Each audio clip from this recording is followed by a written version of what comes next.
some of these DNA extracts were sent to Signature Science, and a more complete profile was returned. More markers were identified, but we still don't know who this person was. And at this time, it went up to 25 or 26 markers? It's 25, and then at 2 loci, there's a double allele. So, yeah, 25 to 27 markers, depending on how you want to phrase it. And nothing changed in terms of 4 remained excluded? This continued to exclude all 4. It was the original 16, and plus another 9.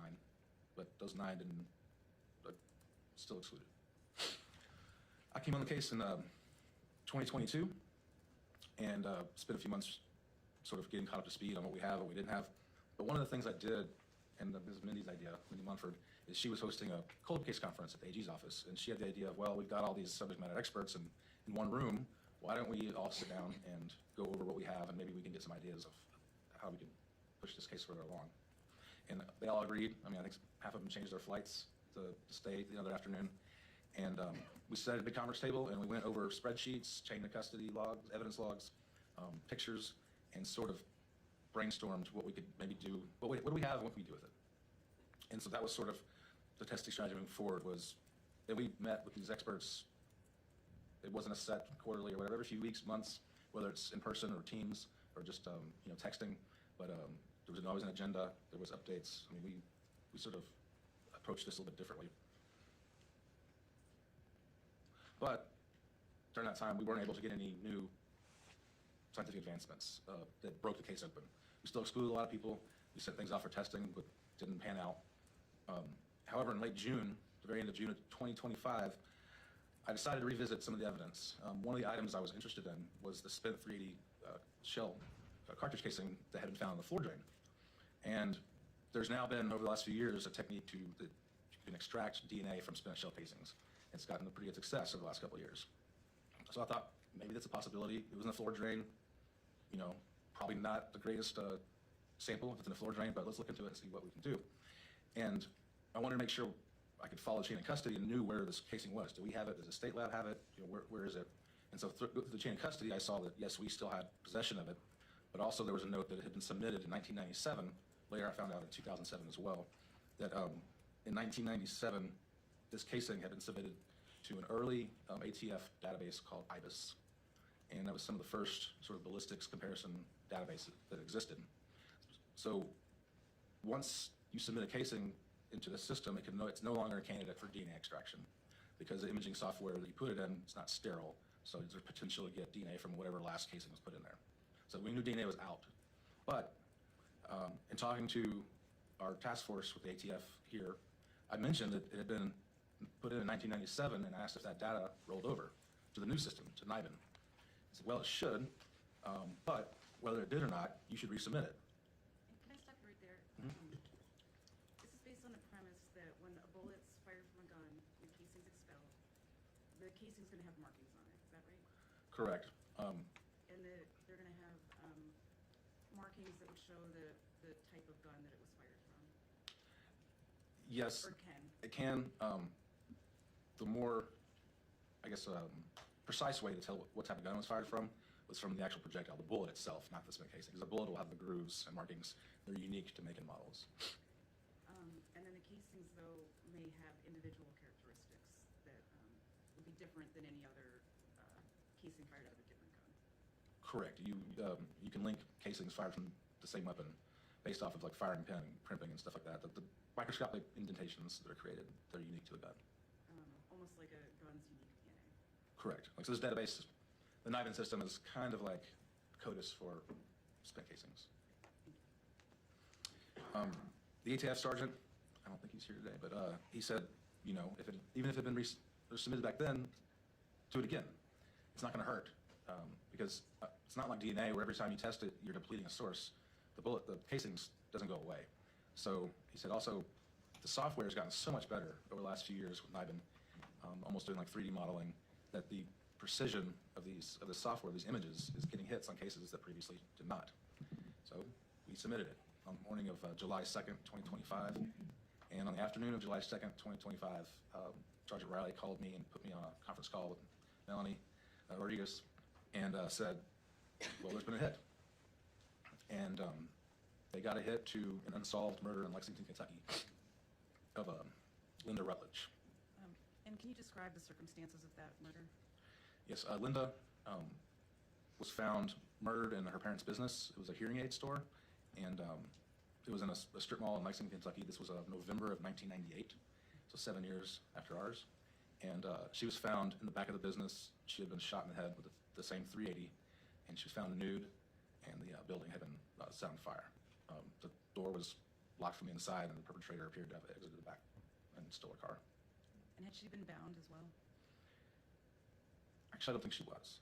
Yeah, just her clothing was pretty much burned up. There wasn't any clothing left. And then you all traveled to Kentucky, is that right? Yes. So myself, Mindy Munford, and Sergeant Rodriguez, along with Detective Jednek, we reached out to the guys in Lexington and decided we should all meet up in person and go over our cases. So we went up there for, I think, 4 or 5 days. And we realized the crimes did share a similar MO and modus operandi. A lot of details were the same, and the same gun was used. But aside from that, you know, we were looking at, can we find, is anybody in your case file and my case file, somebody you looked at that pops up both places? Any connection from Texas to the Kentucky case and vice versa, and we could find none.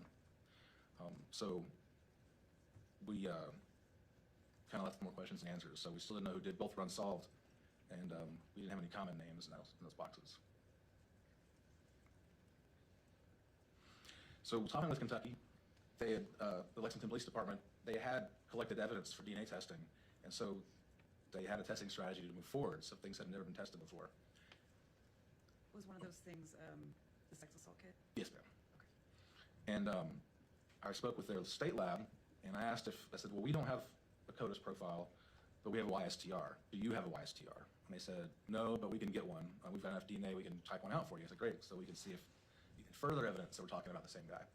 And is that because if they had done regular DNA testing, we only have... And so then I asked, well, does your state lab collect Y profiles as routine for like familial testing? Because that's some places do, some places don't. And they said, yeah, we do. And I asked if they could manually search their database, and because it's not an automated system where you just upload it and it gives, you know, it continuously runs and like a CODIS. You have to sort of manually type it in, and then it's no longer there. So like even if the perpetrator was entered the next day, you wouldn't know. So it's only what's been collected so far. And they said, yeah, we can do we do that. I said, well, can you do a manual search? I'm going to send you my YSTR, and you search manually. And that then led to, well, if I'm asking Kentucky to do this, why don't we ask everybody to do this? All labs, the public labs in the country that collect YSTR data. Our CODIS administrator here in Austin sent out a request letter to all labs in the country asking, if you collect YSTR data, will you manually search your database to our unknown? And this has been done once before. This has been done in 2019, and with 0 results. So we thought, let's do it. It's been several years. Let's do it again. There's more labs coming on board now collecting Y data, and so let's give this another shot. It's not something you want to ask a lab to do every week, because you're asking them to stop what they're doing. We all know DNA labs around the country are backed up. So if you continue asking them, there's a good chance they're going to stop responding to you. So we did that in it was in August. We pushed that out in August.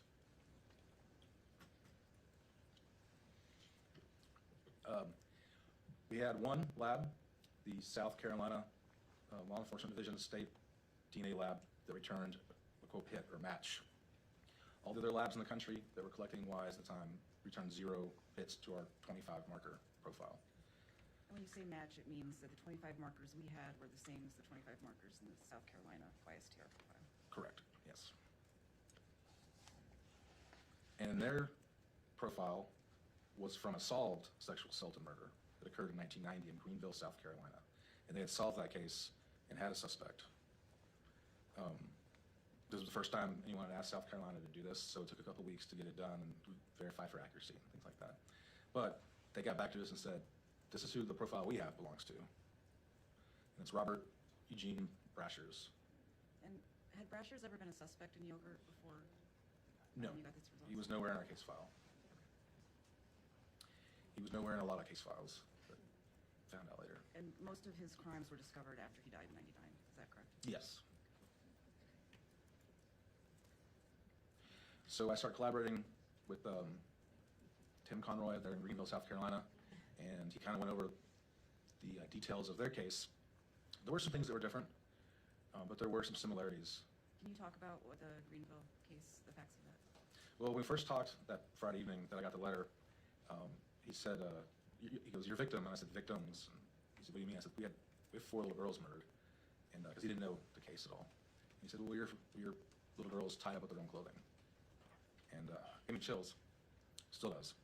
And he said, "Yeah, that was the same in our case. Brashers tied up Genevieve Zatriki in her apartment, bound her with her pantyhose, strangled her, and sexually assaulted her, and then instead of didn't set the building on fire, but he put her in the bathtub and then turned the water on, and I guess to get rid of any potential evidence, and then fled the scene."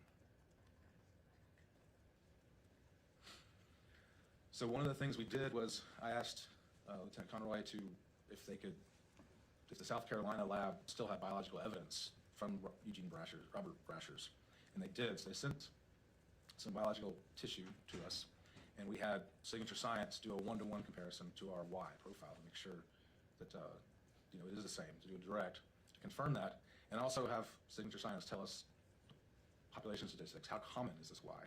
And it's not very common. There's some unique markers in there, and they estimated that it only occurs in about 0.12% of the population. So we thought we maybe, all right, we're on to something now. So just to recap, although South Carolina had a YSTR profile, Signature Science got biological material from Brashers, created a new YSTO profile out of that to compare with the YSTR we had from yogurt. Yes. Okay. Similar to if you get a hit in CODIS, you still go out and collect a sample from that offender to do a 1-to-1 to your crime scene. Great.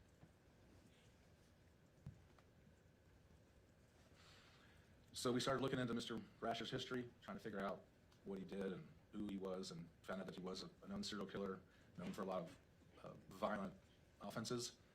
The first, and also, when I talk about Brashers, I also have to, everything I say about him I have to qualify something. Oh, sorry. One thing about Brashers, and I'll probably do it here a couple times, is that anytime we talk about him, I usually have to qualify it with that we know of, because there's still so much we don't know. But one of the things we do know is that his first known felony was in 1985. He attempted to make sexual advances on a woman. She resisted. He shot her, but she survived. He was sentenced to 12 years in prison, but he was granted parole in 1989.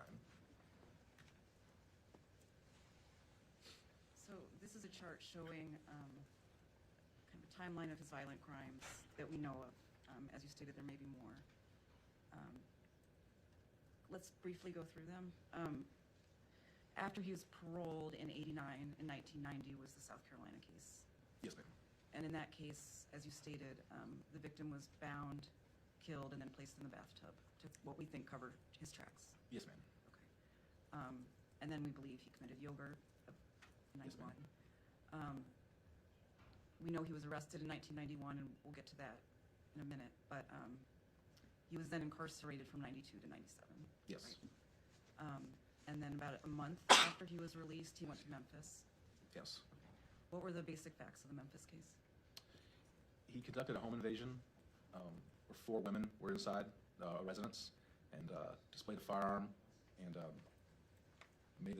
bound them all with different ligatures, and then sexually assaulted the youngest girl. Okay. And it was 3 adult women and then the mother, including the mother of the 14-year-old, is that right? Yes. And they lived. Yes, they all lived. And we know that he was able to overtake all 4 by himself. Yes. And in their descriptions, he had a gun, they were scared, and he was able to make them tie themselves up and sexually assault the 14-year-old. Is that right? Yes, ma'am. Okay. And then in 1998, we have the Shearer murders. Is that right? Yes. Okay. What were the facts of that one? A man and his son had left briefly to run errands, and they were only gone for about 40 minutes. And when they arrived back at their home, he found his wife and daughter had been tied up and shot in the back of the head, and the youngest girl, Megan, had been sexually assaulted. And she was 12 years old. Yes. And then that same day after he left the Shearer residence, he went to Dyersburg, Tennessee. Yes. About 2 hours later, he attempted another home invasion in Tennessee, and fortunately, the woman was able to get the door closed. He did fire 1 round and shot her in the arm, but then fled the scene.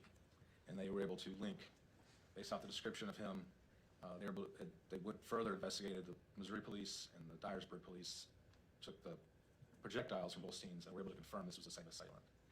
Sort of how you were able to connect the yogurt shop casing with the Kentucky casing. Yes. And then that was in March of '98, and then we've got November of '98, Lexington. Yes. Okay. And as you described, that was a business that was set on fire. Yes, ma'am. Okay. And then Brashers committed suicide in January of '99. Yes.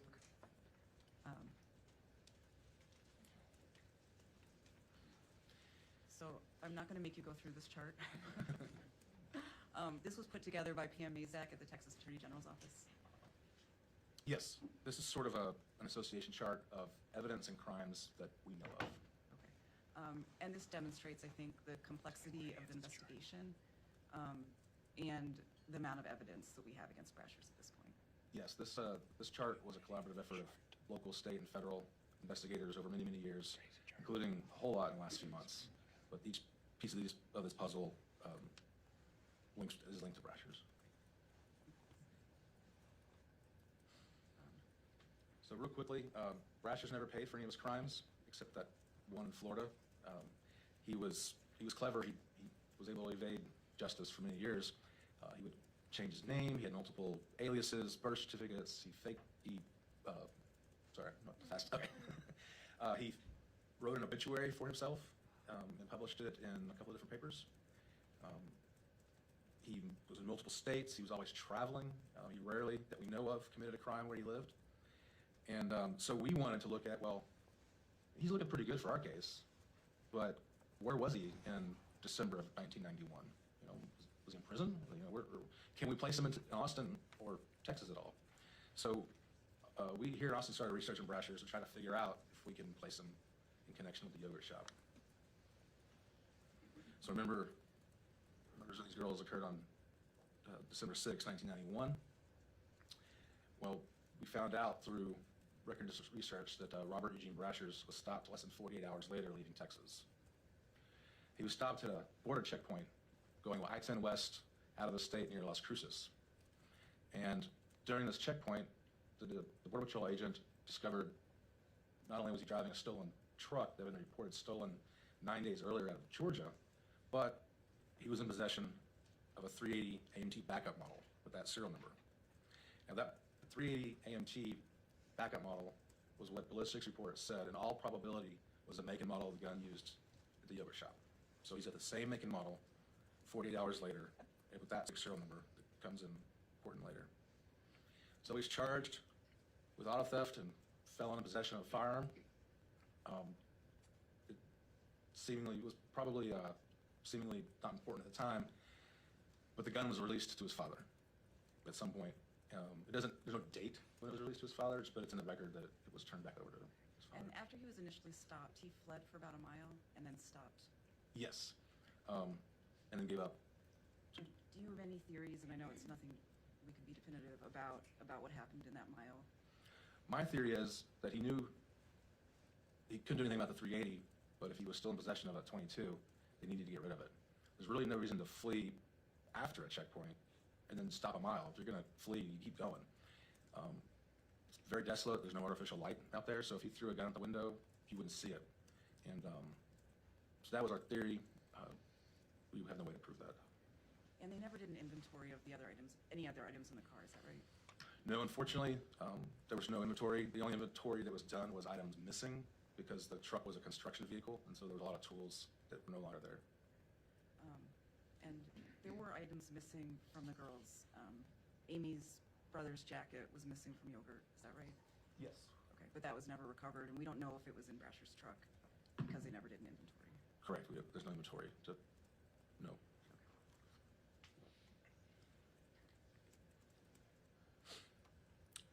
So we're getting there, but we're not quite there yet. All we have is a Y profile, and there's limitations to Ys. They're good at excluding suspects from cases, but it's really hard to say definitively, or you can't really say definitively if it is that person, because they're not as discriminatory as a traditional autosomal DNA profile for like CODIS or like. So you can have people with the same Y profiles. So he's looking pretty good. I mean, we could, if he was alive, we'd arrest him, but we got to be beyond probable cause here. He's dead, so we got to be at beyond reasonable doubt.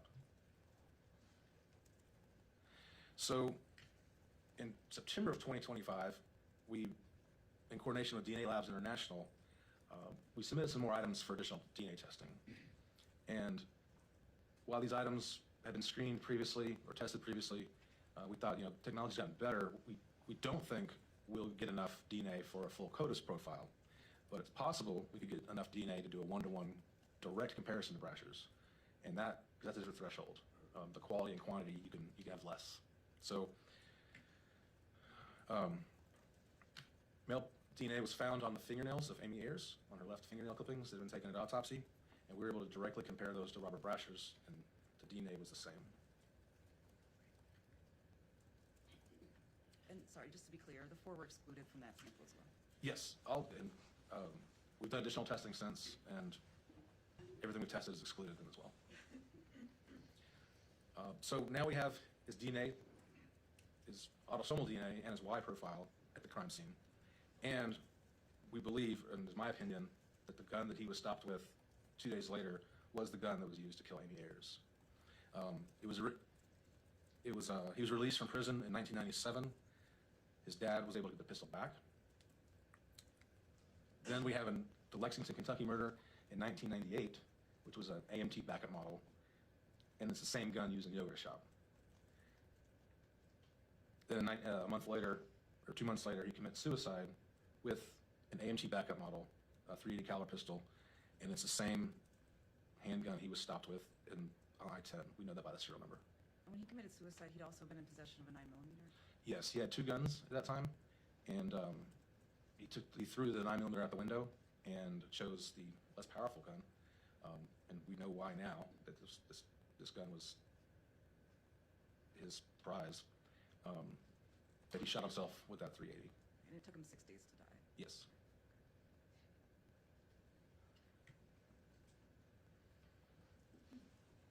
You've said before that confessions and the science both can't be true, is that right? Correct. Okay. For example, in the confessions, there's various narratives of some of the 4 being in possession of the .380 after yogurt shop. Correct. Is it your opinion that that's possible, based on what you know about the .380? Based on that last slide, no, that is not possible. In the confessions, there's no mention of an unknown male being part of the crime. Based on what you know about the DNA, is that possible? No, the DNA points to one man. And in the confessions, there were confessions to the sexual assaults? Yes. Based on what you know about the exclusions of the 4 from the vaginal swabs, is that possible? No.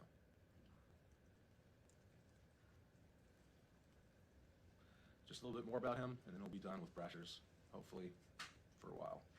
The MO, he's documented to carry more than 1 gun at a time. He ties up his victims, sometimes with their own clothing. He sexually assaults young females. He often shoots them in the back of the head. And in Kentucky, we know it was the same gun, similar details, and now, since Kentucky has worked their case, they have confirmed with DNA that Robert Eugene Brasher's is a suspect in their murder of Linda Rutledge. So, based on the DNA, ballistics, and modus operandi evidence, it is my conclusion that the deaths of Amy Ayers, Eliza Thomas, Jennifer Harbison, and Sarah Harbison were committed by Robert Eugene Brasher's. Based on that, I further conclude that Michael Scott, Robert Springsteen, Forrest Wilburn, and Maurice Scott did not commit these murders. Thank you. Thank you, Detective Jackson, and thank you for your investigation and hard work. I have no further questions. Do the attorneys for the exonerees have any questions of this witness? I have no questions, Your Honor. Thank you very much. No questions. Thank you. Detective, you may step down. Thank you. And does the state of Texas have any other witnesses they wish to call at this time? Yes, Your Honor, the state called Austin Police Chief Lisa Davis. Whose always swear the testimony which you will give in this case now before the court will be the truth, the whole truth, and nothing but the truth. Please have a seat on the witness stand. Thank you, Chief Davis. Thank you. You just listened to the testimony of Detective Jackson. Yes, Okay. And you're aware of the investigation and his conclusion that Robert Brashers committed the Overshot murders. I am. And you're aware that your cold case unit partnered with the Texas Attorney General's office in this investigation, Yes, and that they also conclude that Robert Brashers committed the murders. yes. Is that the position of the Austin Police Department? The position of the Austin Police Department is Robert Brashers is responsible for these murders. Is it also your position that Michael Scott, Maurice Pierce, Forrest Welburn, and Robert Springsteen are innocent? That is the position of the Austin Police Department. And do you support their exonerations today? I do support these exonerations. Thank you. I have no further questions, Your Honor. Thank you. Do attorneys for the exonerees have any questions? We have no questions, Your Honor. No questions, Your Honor? Thank you. Thank you, Please Judge. step down. At this time, we're going to take a mid-morning break. The court will be in recess for 15 minutes, and we will resume this hearing at the conclusion of the break. All right. Court now recess.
30 minutes left on the first one.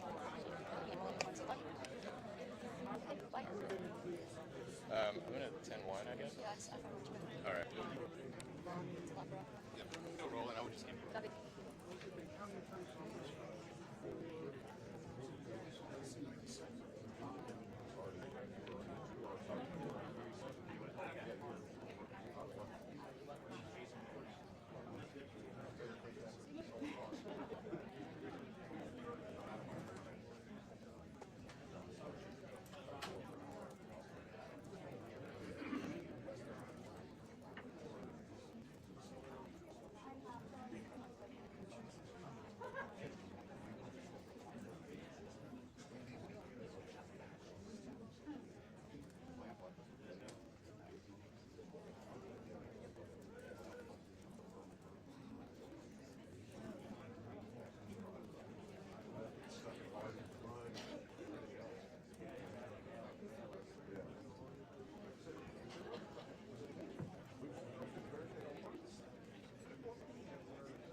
I never have to use that line under the animation. It says audio break, but I do. Yes. I could use. I'm gonna talk about you good? Yeah, I'm good.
Good. How are you? Are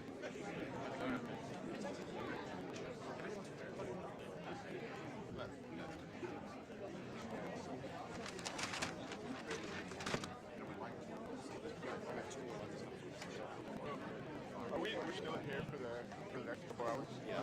How are you doing on media? I got like 30 minutes left on my first card, 27 minutes, and 140 on the second card. You know, I didn't make sure that it was set to automatic rollover. Okay. Just, I can stop. I can come roll too.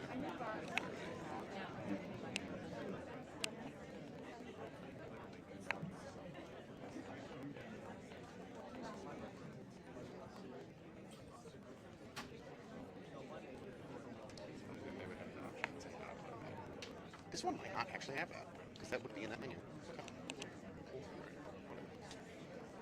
Water? Yeah, take a water. You want some goldfish?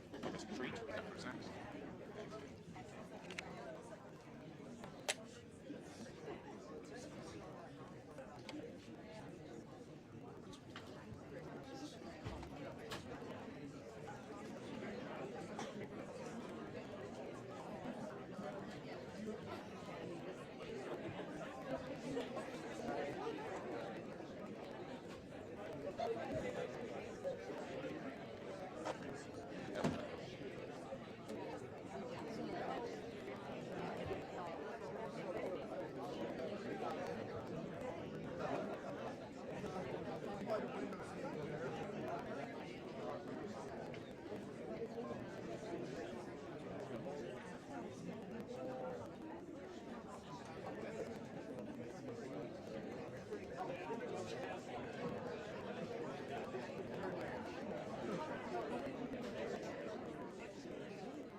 Order that.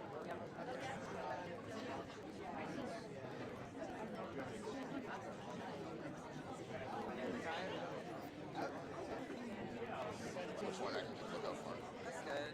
The guy in front of me, for sure, also like a story snap. I'm actually gonna ask just as I go, maybe comment on that.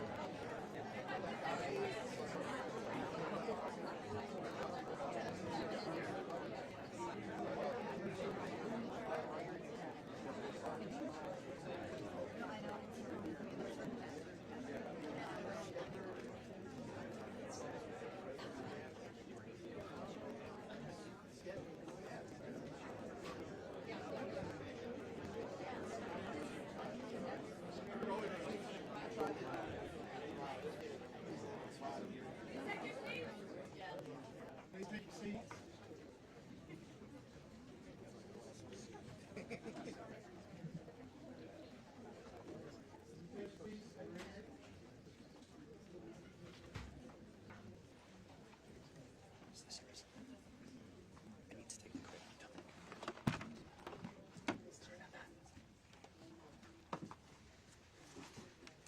Sorry.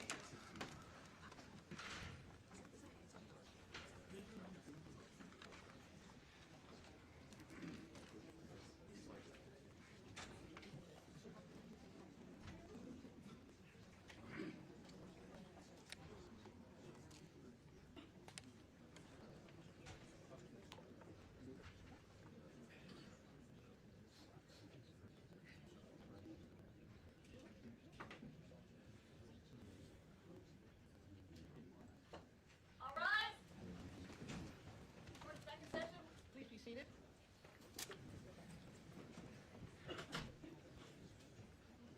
Okay, we are back on the record. And does the state have any more witnesses they wish to call? Okay. And would the exonerees like to call any witnesses? Yes, read the statement and declaration. Okay. Do you have a microphone on the table? Oh, okay.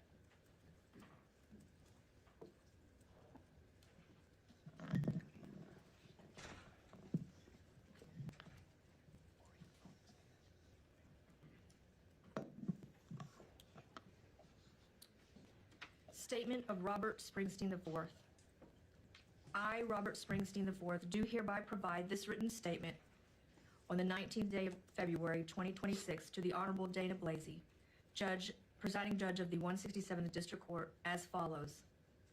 On or about October 6, 1999, at the age of 24, I was wrongfully arrested and charged for the alleged involvement in the December 6, 1991 murders of 4 innocent girls: Amy Ayers, Eliza Thomas, and Jennifer and Sarah Harbison at the I Can't Believe It's Yogurt shop in North Austin, Travis County, Texas. From the date of my arrest, I adamantly asserted that I was innocent, which only fell on deaf ears due to a coerced confession with no actual evidence of my involvement. My life from that moment of being arrested was turned into chaos and uncertainty after being sentenced to death and placed on death row as an innocent man accused of such a heinous crime I allegedly committed when I was barely 17 years old. After being released in 2009, I have been persecuted every single day by the public and law enforcement, continually being seen as an alleged murderer in their eyes. I have lived every single day since October the 6th, 1999, being seen as a monster for something I did not do. I have suffered 27 years of persecution, repeated harassment, and of trying to exist and survive in this world, which has been a constant daily struggle. 10 of those 27 years being in prison and on death row, kept in solitary confinement with only 1 hour a day to be out of my cell, all while being innocent. Now, new DNA and ballistic evidence affirms my actual innocence and that Robert Eugene Brashears was the sole perpetrator. I pray this court will find that no credible evidence exists against me by granting a full exoneration and deem me actually innocent of the crime wrongfully accused of 27 years ago. Sincerely, Robert Springsteen IV.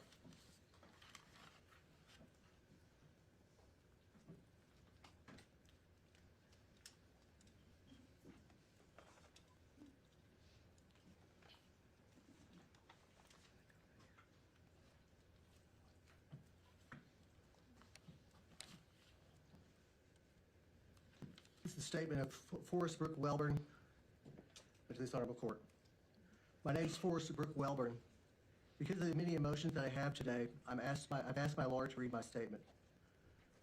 Only 4 weeks after these 4 girls were killed on December 6, 1991, I was made a suspect in what has become known as the Austin Yogurt Shop murders.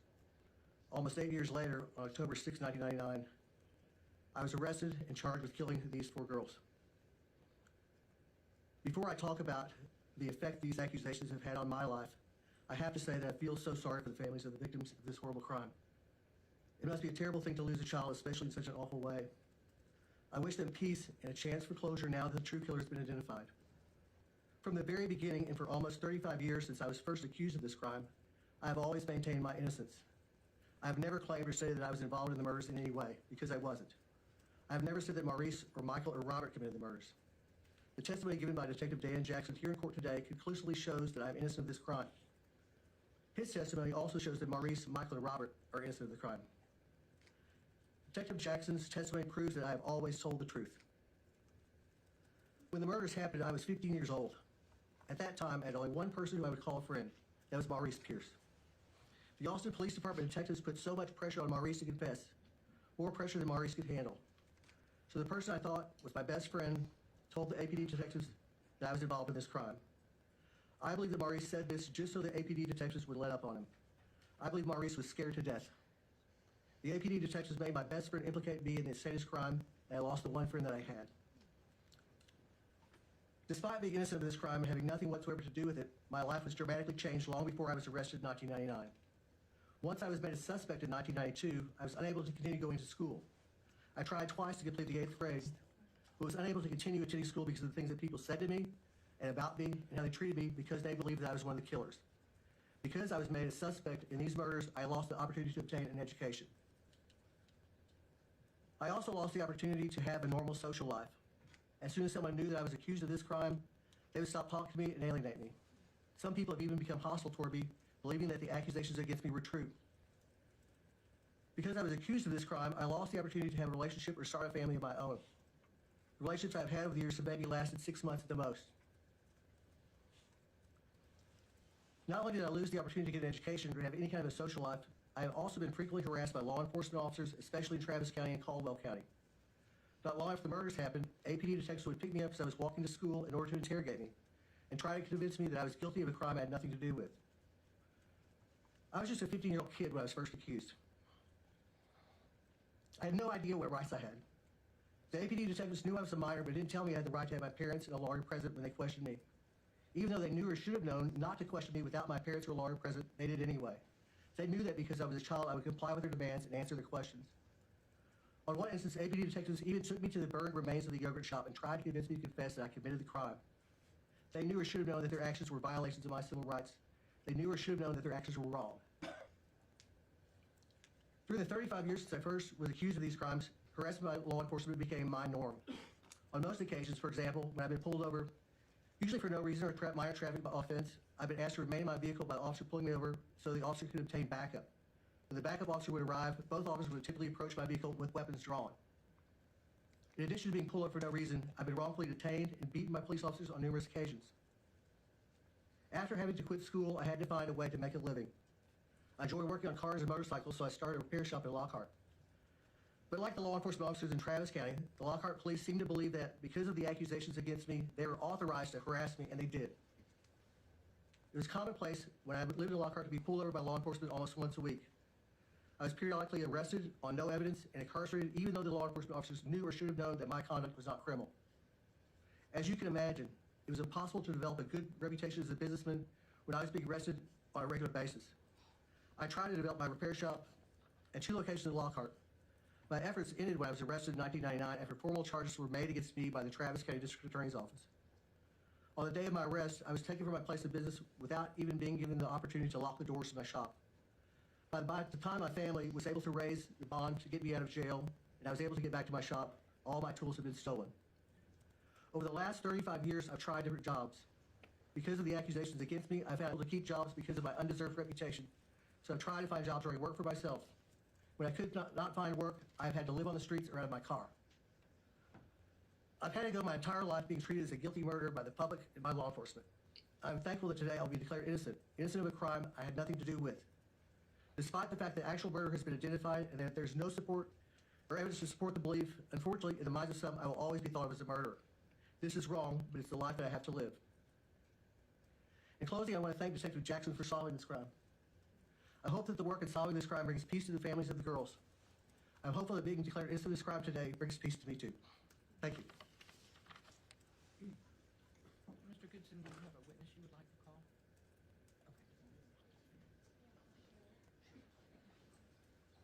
Okay. Okay, please call your witness. Ms. Shipman, please come forward. Raise your right hand. Do you solemnly swear the testimony which you may give in this case now before the court will be the truth, the whole truth, and nothing but the truth? Please have a seat on the witness stand.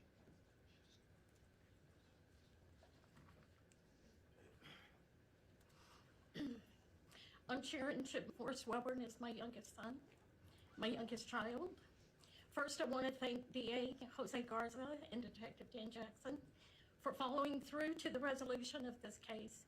Also want to thank the Innocence Project of Texas, especially Michael Ware, and attorney Steve Goodson for their support and assistance in this process of legal innocence and exoneration. Additionally, Robert Eisenhower Ramirez, may he rest in peace, and Linda Eisenhower Ramirez, who were God's blessings to us after Forrest's arrest in 1999.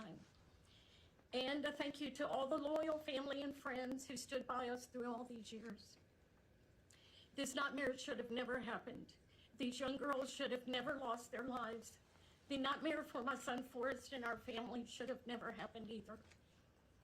Forrest never confessed to this crime, as you've heard, nor did he say he knew others who were involved. While he wasn't put through a legal trial or convicted in court, he was harmed by the interrogations, the arrest, 2 months in jail, and the certification hearings. He has suffered immensely for 34 years, not only from the policing and legal system, but also because he was convicted by much of the public and media. I'm so proud of Forrest for never wavering on his innocence in this horrible crime. Even when he was often pressured to save himself by confessing, he was offered a plea deal by the assistant DA if he would tell them what they needed to hear. Not the truth, but what they needed to hear. His dad and I were in the room when that offer was made, but later in court it was denied that a plea offer was ever given him. Forrest was 15 when first questioned in this case. He was also approached by detectives parked on the street as he walked to school told to get in and go for a ride. He was questioned then, still 15 years old, without his parents' knowledge. Being so young, he didn't know he could decline. He was also devastated about these murders, afraid of what had happened in his neighborhood to girls his age and some from his school. And he wanted to be helpful. He knew he had nothing to do with it, so thought it could only help to cooperate. But from that moment, his life changed. Over many years, detectives subjected Forrest and his family to pressure, insisting we say that he confessed and that he was involved. It was heartbreaking, frustrating, and downright scary to see Forrest suffer for the rest of childhood and his entire adult life. I could feel his anxiety, depression, stress, and anger, and it was hard for him to trust anyone. These emotions trickled down to all his relationships throughout these 34 years, affecting every aspect of his life. He constantly had strangers approach him about the case, most often unpleasant encounters. He also lost relationships and friendships over the years. The knowledge that much of the public and even some extended family and friends believed the story that he was involved weighed heavy on all of us. When arrested, Forrest was issued a $1 million bond. He called me later that day and asked me to please bond him out, that he couldn't stay there. It broke my heart to remind him how much the bond was and that there was no way I could get the money to get him out. He called me as often as possible from jail, short, heart-wrenching calls. I wrote to him daily, trying to keep his spirits up by telling him that tons of people were praying for him. After the arrest, I had constant worry and fear. At one point, I started having nightmares, sometimes about the investigating detectives, sometimes about mobs coming to my house to lynch me. I lost a lot of sleep during this scary time. It seemed so real, and I never knew what would come next when I tried to sleep. My privacy was invaded, and I felt my safety at risk. I was married when Forrest was arrested, but the stress and emotions were too much. We separated and later divorced. I ended up taking a second job to pay the bills and continued working 2 jobs for 18 years. What kept me going were prayers, family, especially my daughter India, my other son Eric, my sister Donna, and my mom Charlotte. I persevered knowing that I needed to be strong for Forrest and his son, my grandson, but it took a heavy toll on my health, my well-being, and my relationships. Forrest experienced betrayal of having his tools stolen from his shop when he was in jail, causing him to have to close the business. He worked on cars from his house for anyone who was willing to still do business with him. Bills still had to be paid. I've seen him do any kind of work he could think of just to make money to live. He drove an 18-wheeler for a short time. He worked for any type of construction. I've seen him struggle so much. For a time, he was homeless, sleeping in his car, even in cold winter. He moved to Lubbock and then Ohio to try to make a new start, but neither worked out long-term, away from the support of his family. He's tried hard to make a life for himself, usually working for himself, a lonely life. This case just never would go away, though, and that reduced his opportunities for employment and impacted working conditions. I'm so proud that he has never given up under these hardships. Forrest and his sister, my daughter India, were very close. Her entire adult life was haunted by the false accusations against her brother and worries about what could happen to him. She was in nursing school when he was arrested. She heard someone say, "Did you see they arrested Jesus?" Because Forrest had long hair back then. And then the whispers and glances started. Under that public scrutiny and fear for her brother's life, she had a breakdown. She pulled out of school just weeks before she would become a registered nurse, never returning to nursing school. She, like me, constantly worried about something happening to him legally or as a vigilant act of vengeance. Her concerns for Forrest were very real and affected her deeply. We, especially Forrest in India, felt someone was watching and following him for years. And just 6 years ago, even after the DNA test showed no links to the boys, he was approached by detectives as he made his daily stop for a breakfast taco and a monster drink. They called him over to their car, the detectives did, to discuss the yogurt shop case. During that time, India was telling us someone was watching the house. Police records confirmed she was right. When Maurice was killed, The fear was even stronger. Forrest told me he was routinely being pulled over by officers for no reason, sometimes once a week. He called me and said, "Mama, they're trying to Maurice me." I saw for myself the harassment he was experiencing when one day we had to switch vehicles so he could work on mine. His car had dark tinted windows. As I drove from his house to mine, I was pulled over without cause. I waited until the officer got to the door before rolling down the window. The look of shock on his face when he saw who was driving told me everything Forrest said was true. The officer fumbled trying to find a bogus reason for stopping me. Over the years, detectives and media showed up unannounced at Forrest's home, his place of business, and his dad's house. Between detectives, media, and other people reacting to media reports, it just never stopped being an oppressive part of our lives. I'm grateful every day that his calm kept him alive through this persecution. How different could our lives have been without these false accusations, arrests, public suspicion, and being stalked by detectives and media? How much better would Forrest's life be today without these struggles and stress his entire adult life? How much better would his sister, brothers, son, and parents' lives have been without the endured worry for our loved ones for 34 years? There are so many victims, so many lives harmed for so long. Of course, we wanted these murders to be solved, but not at the lifelong expense of innocent lives. On August 5th of last year, as my daughter India was dying from brain cancer, she privately told me that when she got to heaven, she was going to find out who the killer was, and she would make sure we and everyone knew who it was, so Forrest's name would finally be cleared. She passed away on September 14th. On September 29th, we got the news that DNA had identified the man who truly committed the murders. India kept her promise to us from heaven, our sweet angel, always looking out for her baby brother. Thank you. Thank you.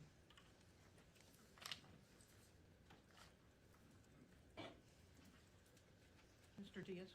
Thank you, Your Honor. May it please the court, I'd like to call Robert James Scott. Please come forward, Mr. Scott. Please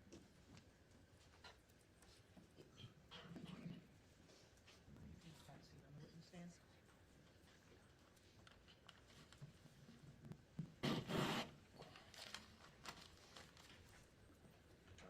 Please proceed. My name is Michael James Scott. On December 6, 1999, when the yogurt shop murders occurred, I was 17 years old. I did not commit those crimes, I had no involvement in them, and I have maintained my innocence every day since. 8 years later, on October 6th, October 6th, 1999, when I was 25 years old, I was accused, tried, and wrongfully convicted. I was sentenced to life in prison. On June 6, 2007, the Texas Court of Criminal Appeals overturned that wrongful conviction due to serious constitutional violations. While I was awaiting a new trial, DNA testing on March 18, 2008 excluded me and the other wrongfully accused individuals in this case. Today, more than 26 years later, modern forensic science again conclusively confirms that what I have always maintained. I had nothing to do with these crimes. The evidence identifies Robert Eugene Brashear, a known serial killer, and is the sole person responsible. He is someone I've never met. I lost my family, lost my youth, lost my early adulthood.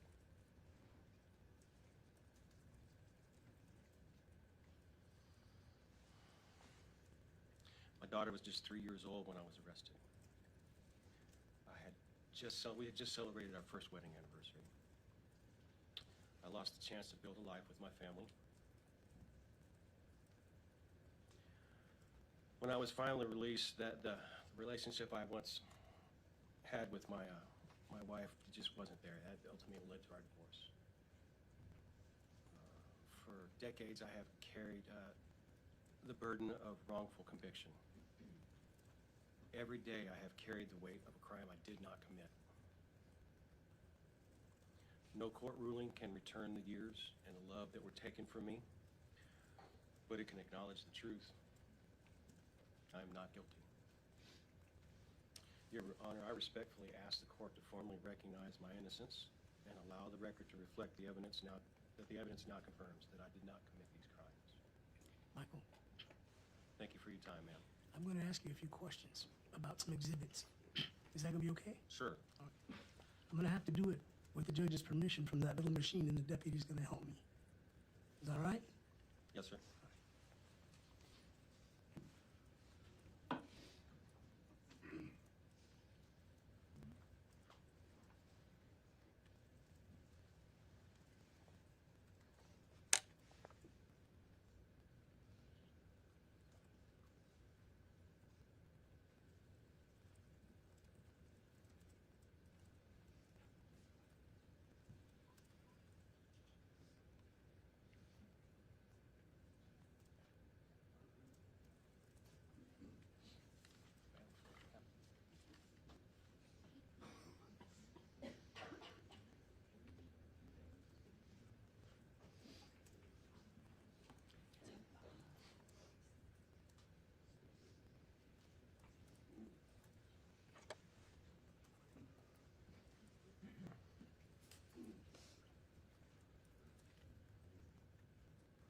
I'm going to show you, this slide to show you, what's been marked and admitted in this case as exhibit number 9.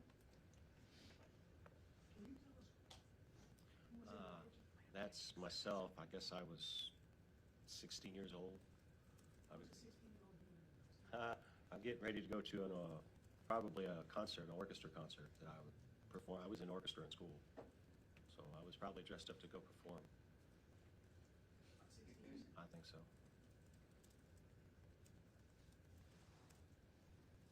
I'll show you what's been marked and admitted in this case as exhibit number 10. Could you tell us who that That's family member that was our wedding. 98. That's Grandma Scott, Which one's Grandma Scott? the lady in blue. I want to say Grandma Stark, but I'm not sure that's 100% right. It's Grace Stark, next to Janine. Yeah. Yes, she is. She's sitting in the audience with us. No. And this is an interesting picture. That is a collage of, at the time, all the pictures of Jasmine, and that's actually taken in the library of, here, hung on,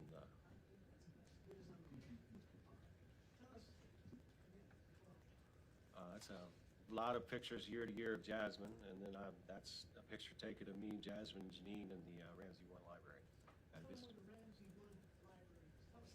That's the prison library. That's where we had contact. It's the only place we could have contact visitations. So, I mean, that's where we had visitation. Mike, you said that you've been incarcerated for about 12 and a half years for broken cause.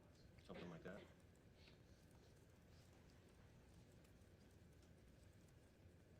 I'm going to show you what's been marked as exhibit 7 in this case. Now, I showed this to you. I believe, yes, sir, you have. What does that not mean? Tell us. That was the letter submitted to TDC, the TDCJ on how much time, I believe. What occurred? That's the basic synopsis of my time spent inside, I believe. I'm going to show you now exhibit 8. Now, exhibit 8 is a compilation of documents. It's upside down, please.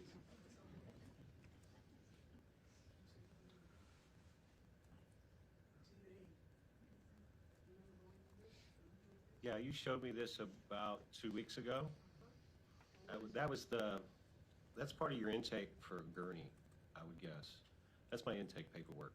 And it shows all these pages attached to exhibit A? Yeah, What is it telling us? all the places that I spent time in, all the units that I to. So you're sure about the amount of time that you were incarcerated? As far as those documentations have listed, yes.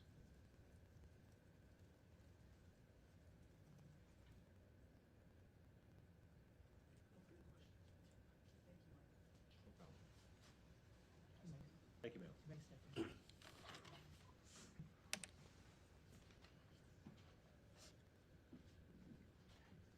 Mr. Diaz, do you have any other witnesses that you would like to call? Your Honor, at this time, on behalf of Mike Scott, I would like to call Phil Scott, who is Mike Scott's father. Please come forward.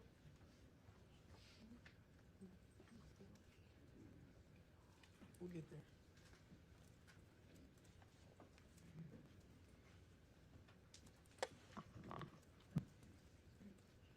Mr. Scott, you can just stand right there, but would you raise your right hand?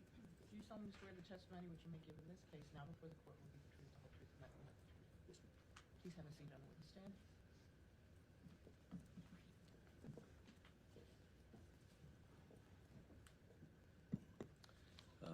I was short.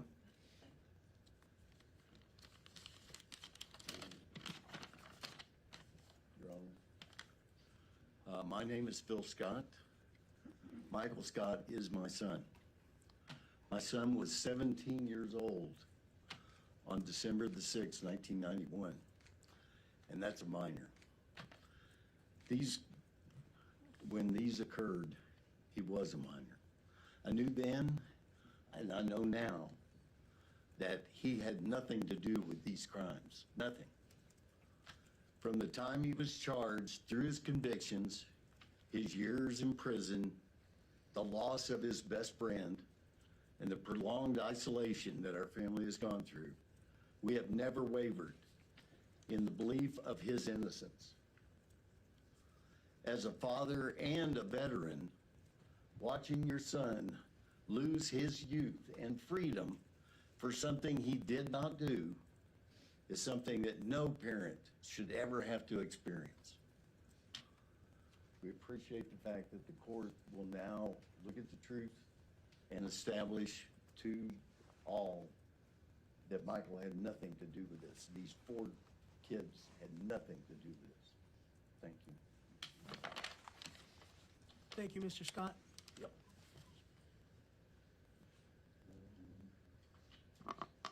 Your Honor, at this time, on behalf of Michael Scott, I call Lisa McLean, Mike's mother. Do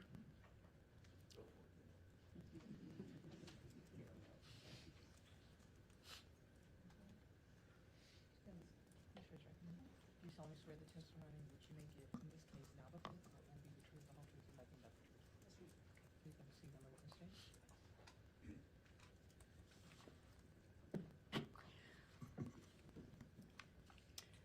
My name is Lisa McLean. I'm Michael's mother. In December 1991, Austin was shattered by the devastating news of the yogurt shop murders. At the time, Mike was 17 years old, attending he went to McCallum High School and just living his teenage life. In October 1999, my world was shattered when my son was arrested for the murders. I knew then, as I've always known, he did not commit the crimes he was accused of. The years that Michael was incarcerated took a heavy toll on him and our family. There were times when I wasn't sure that we were all going to make it through this living nightmare. It was just, even though we knew the truth, it was hard showing that truth to the courts and proving it to them. Today, thank you very much, scientific evidence has done that. I want to thank the court for recognizing my son's innocence and for allowing this matter to be resolved. Thank you, Your Honor. Lisa, before you step down, can I ask you a question? Absolutely. Where did you come in from to testify here today? Where did you come in? I live in Brady, Texas. Came from Brady, Texas? Yeah. All right, thank you. I pass the witness, Your Honor.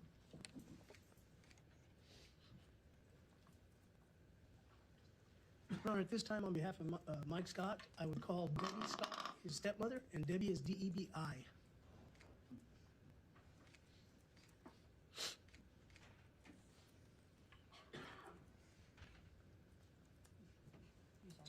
testimony which you may give in this case now before the court will be the truth, the whole truth, and nothing but the truth. Please have a seat on the witness stand.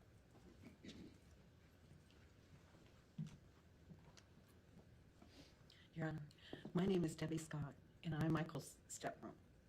And I've known Michael as a member of our family for many years, including during the time of his arrest, trial, and incarceration. I never had been given reason to believe that he committed these crimes, and our family has always maintained his innocence, even when we couldn't yet prove it. But the confirmation of the forensic evidence now gives us a clarity and finality of something that our family has waited so long to see.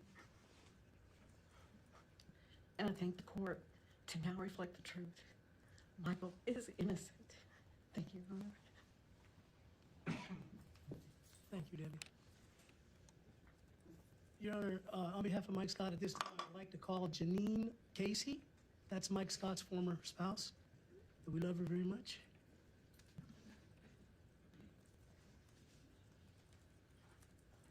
You solemnly swear the testimony which you may give in this case now before the court will be the truth, the whole truth, and nothing but the truth. Please have a seat.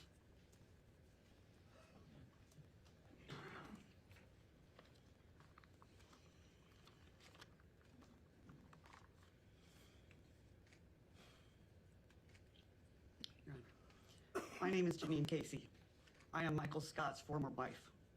Michael and I were married at the time of his arrest, through his trial, conviction, and incarceration, and through his appeals.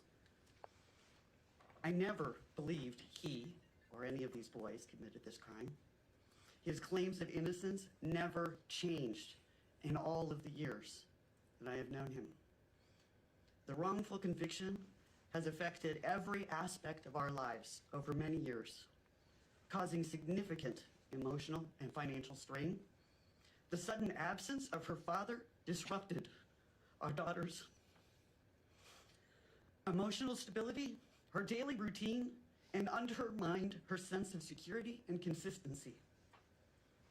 I appreciate the forensic evidence now establishes what I have known all along, and hope that the court will set the record straight to accurately reflect Michael's innocence. Thank you, Your Honor. Thank you. Your Honor, we have no further witnesses. Thank you. Thank you. Mr. Ware, do you wish to call any witnesses? Yes, Your Honor. Call Peter Pierce.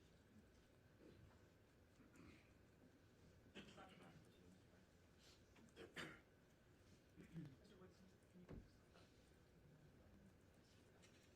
solemnly swear the testimony which you may give in this case now before the court will be the truth, the whole truth, and nothing but the truth. Mr. Ware, make sure that you testify. Good. Yes, you may proceed. Please introduce yourself. Yeah. You have something you'd like to read? Yes. I'm Kimberly Pierce, Maurice's wife, and we were together in '91 as well, all the way to his death. Death by cop is not how I envisioned my husband's life ending. Maurice and I thought we would grow old together. Instead, our future was stolen by the Austin Police Department and a system that chose a narrative over the truth. Maurice's family moved from Houston to Austin for a better place to raise their children. I wish it would have been the safer place they'd hoped for. Instead, it was the worst thing that would have happened to Maurice and would ultimately lead to his death. As teenagers, just 15 and 16 years old, we were questioned by APD without our parents' knowledge or an attorney present. Maurice was held for 48 hours and subjected to aggressive interrogation tactics conducted by Hector Polanco, including being shown graphic photos of the girls and falsely being told that the gun he had was the murder weapon. I was only questioned after showing up at the police station when being told they were supposedly looking for me. Their first attempt to manipulate me included telling me Maurice was in a cult. When that didn't work, they told me he was visiting one of the girls at the yogurt shop that night trying to make me jealous. And right then, I knew this was an interrogation full of deception. I was with Maurice from 7:30 until 11:15 that Friday night on December 6, 1991. I was his alibi. and that alibi would prove to be very inconvenient for their narrative, leading to their constant harassment to change my statement. APD even went as far as coming to my job after his death to try and have me change my statement and the timeline. Maurice was cleared in 1991 and let go. However, in 1998, Detective Paul Johnson honed in on Maurice for a reason I have yet to understand. Our alibi witnesses were ignored. His sister and others who could have corroborated our whereabouts that night were never questioned. The tactics remained the same, aggressive. The evidence was ignored, and the narrative of 4 troubled boys served as the focus. Maurice tried to prove his innocence by willingly giving DNA, taking lie detector tests, and even undergoing hypnosis with APD. He spoke to them several times willingly. Maurice was targeted, taunted, and portrayed as a monster and a murderer despite clear evidence that did not support those claims. His DNA did not match, the gun did not match, and there was no evidence tying him to the crime. Yet, APD and the district attorney pursued him relentlessly, determined to make him pay for something they knew he did not do. In 2003, District Attorney Ronnie Earl held a press conference stating that due to a lack of evidence, Maurice was being released. At that point, he'd spent 3.5 years in jail and more than 2 years in solitary confinement. It was only after pleading with the warden that he'd finally be allowed to take his chances in general population so he could go outside to feel the sun on his skin. Maurice carried his written dismissal with him at all times, even though it showed capital murder pending further investigation. The stigma of being accused of these murders followed him everywhere. They were going to persecute him in any way possible, at every traffic stop, by showing up at his job, by showing up at my job, by following him, and by coming to our house several times to question him as a witness. His record made it extremely hard to gain employment or even be added onto a lease. We had to explain his situation and proclaim his innocence over and over again. Later, in 2009, District Attorney Rosemary Lindbergh said that new DNA evidence did not mean the confessions were false, even though the DNA didn't match any of the 4 boys. They were all still under investigation for the yogurt shop murders. It's shocking to learn how the real killer was stopped in El Paso and detained only 2 days later with the actual murder weapon. How was this missed? APD's careless handling of this case put Maurice in a position that tore him and our family apart. Our daughter lost her father and her innocence, and we have never been the same. Our weekends and holidays were spent visiting Maurice, separated by plexiglass. We attended countless court proceedings that should never have existed. I watched my husband plead for someone, anyone, to hear him and call into question the lack of evidence. The fact is, you're guilty until proven innocent, and if the right people accuse you, your guilt is assumed. This was not the work of a serial killer. This was the result of the Austin Police Department's institutional failure and abuse of power. There is nothing the APD can do to repair what they chose to break, but there must be accountability. Independent oversight, reinvestigation of cases handled by those involved, and systemic reform to ensure that no other family endures this kind of unnecessary loss. Maurice never deserved any of this. He deserved life, dignity, and justice. He deserved his innocence. I am truly sorry this horrific crime happened to the girls and their families. I am grateful the case is finally solved and Maurice's name is cleared. But unfortunately, he did not live to see it. Thank you.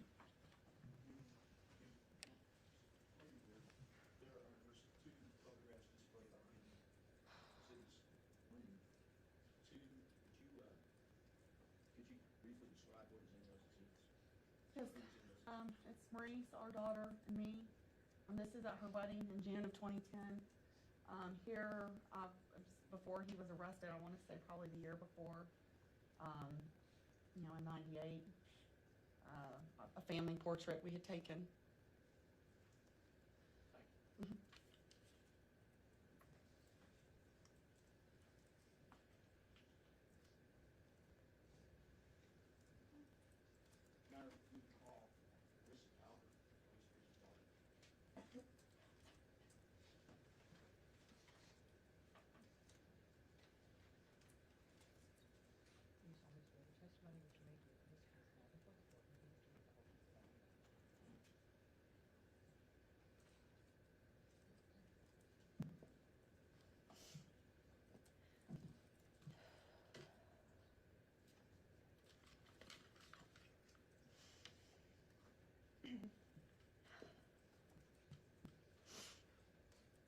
phrase most often associated with justice. The principle meant to anchor the system is innocent until proven guilty. But for my father and 3 of his peers, that principle did not exist. From the very beginning, the presumption was not innocence, it was guilt. Guilty until proven innocent. In 1991, my father was a shy 16-year-old boy who loved anything automotive.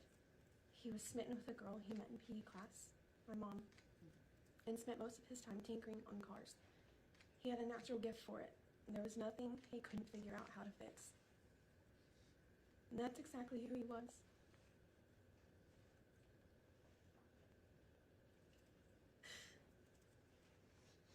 That's exactly who he was when someone needed help. If life knocked you down, he sat beside you until you found your footing again. He would spend hours holding space with you, talking about everything and nothing.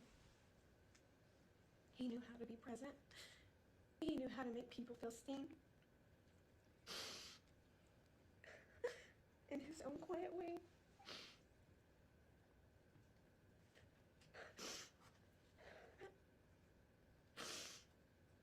He knew how to fix more than just cars. He knew how to steady the hard emotions life threw your way. That simple teenage life quickly shattered in December of 1991 when he sat in a room across from a detective named Hector Blanco.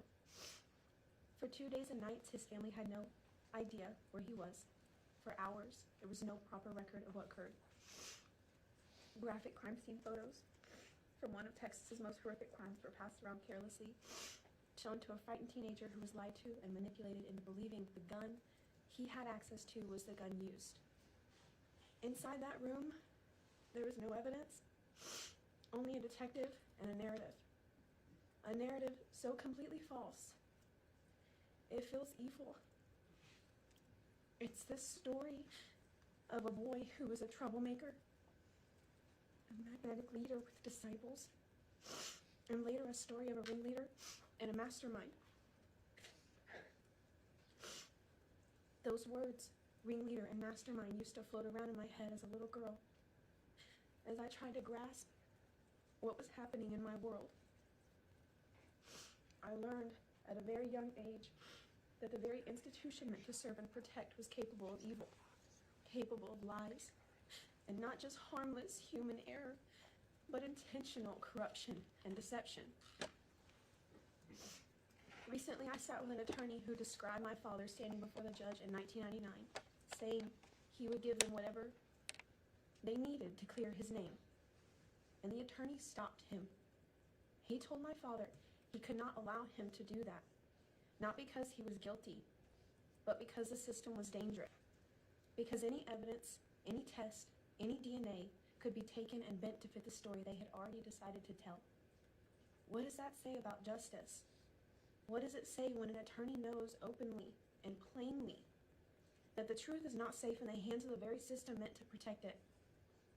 What does it say when an innocent man must be warned that cooperation could be used as a weapon against him? That is how broken this system is. That is how deeply the corruption runs. My father would be hogtied in his front yard on October 6th of 1999. Then he went against the advice of his own lawyer and voluntarily provided his DNA, took a lie detector test, and even agreed to hypnosis, all to prove his innocence. From 1999 to 2003, despite a complete lack of evidence and repeated proof of his innocence, his alibi, his DNA, a past polygraph, and hypnosis, he was forced to spend more than 3 years in a concrete box. More than 2 of those years were spent in solitary confinement, locked alone for 23 hours a day. Those years were so dark, but he could speak of them afterwards. I have spent my life wondering what kind of suffering drives a strong and good man to say he would rather die than ever return to such a place. After his release in 2003, the harassment did not stop. Police followed him, watched him, treated him as a suspect in perpetuity. I witnessed it as his daughter, but those stories are for another day. Let me be clear, this is not the work of a single monster. This is not one moment of evil. This was the result of a justice system that actively hunted my father, harassed him, twisted facts to fit a narrative, and tried to force a confession to support a story they had already decided to tell. It was the result of officials who were never questioned, never checked, and never held to the standards they swore to uphold. A system that was created to protect the innocent instead became the very thing that destroyed him. For my daddy, it was a nightmare he could not escape. A traffic stop because my father rolled through a stop sign turned into what felt like an entire police force flooding a neighborhood, searching for an unarmed man who fled on foot, who fled from pure terror and severe PTSD from what he endured for years at the hands of this broken institution. I've yet to hear that dispatch. Were they searching for a man who rolled through a stop sign and fled? Or were they searching for a man named Maurice Pierce? What I have heard and seen, I call into question. That night,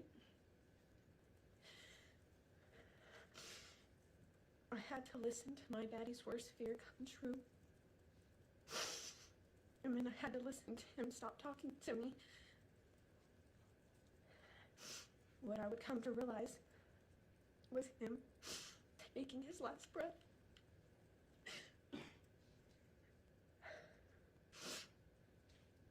My world grew darker that night. I lost my anchor, my soft landing, my home. The pursuit would have never stopped. People wanted to see him suffer. People wanted to see him die because of a narrative created by detectives with no evidence. Alibis were inconvenient, evidence was irrelevant, and narratives reigned over all. The world grew darker for me the moment APD took my innocent father into custody. And again, when I saw him chained for the first time behind glass.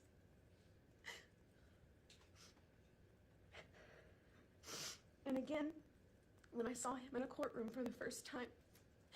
And again, when I hugged him in a small room with chains on his feet after years of only touching glass.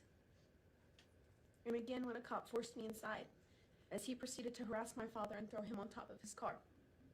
And again, and again, and again, until the last time. My world didn't just alter, it completely shattered.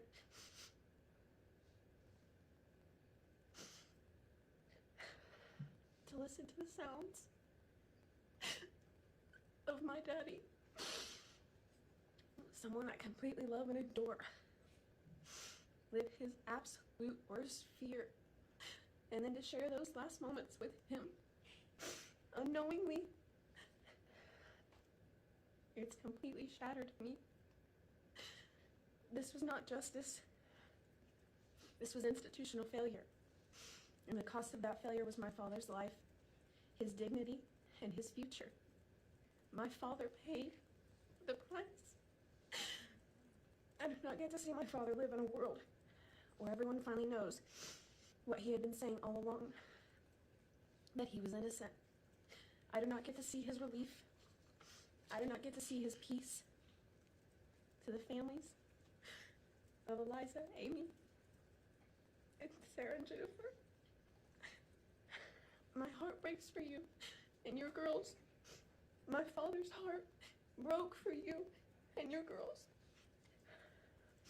There are no words I can offer, but I will hold you in my prayers for the rest of my days.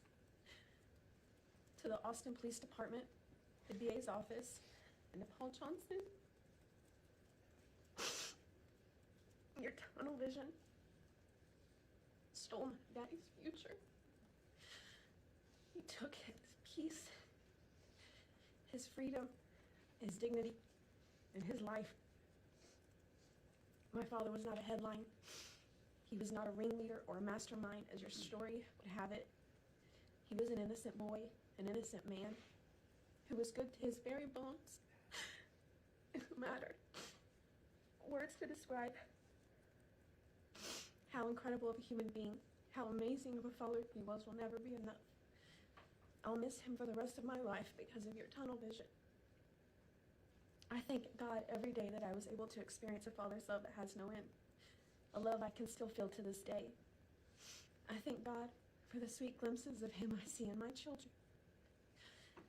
I may not see justice fully realized here on this earth for him, but I know that I'm not alone.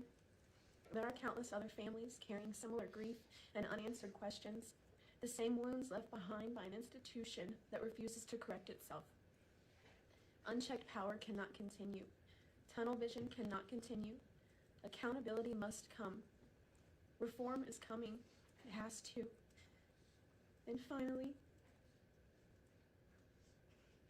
the man who made me who I am today, my best friend,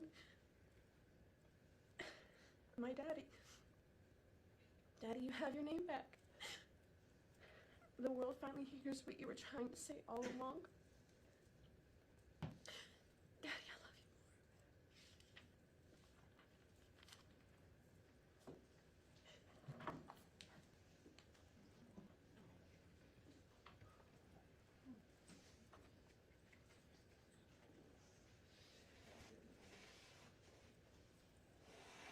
State.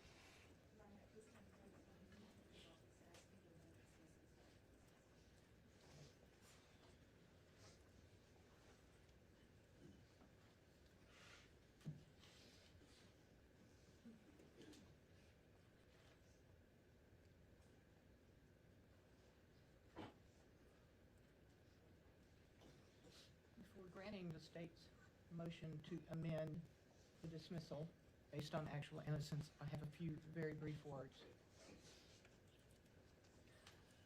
To the people that spoke today, to the men that were charged, your stories are no longer ones of accusation. They are ones of endurance, integrity, and vindication. The foundation of our criminal justice system rests upon principles that are both simple and profound: fairness, due process, and the requirement that guilt be proven beyond a reasonable doubt. When those principles fail to protect the innocent, the responsibility of the court is not merely procedural, it is moral. Today's decision is not an act of generosity. It is an act of obligation. An obligation to the truth, an obligation to the rule of law, an obligation to the dignity of the individual. Let my rulings serve as what they are intended to be: a full and final declaration that the accusations against you are without legal or factual foundation.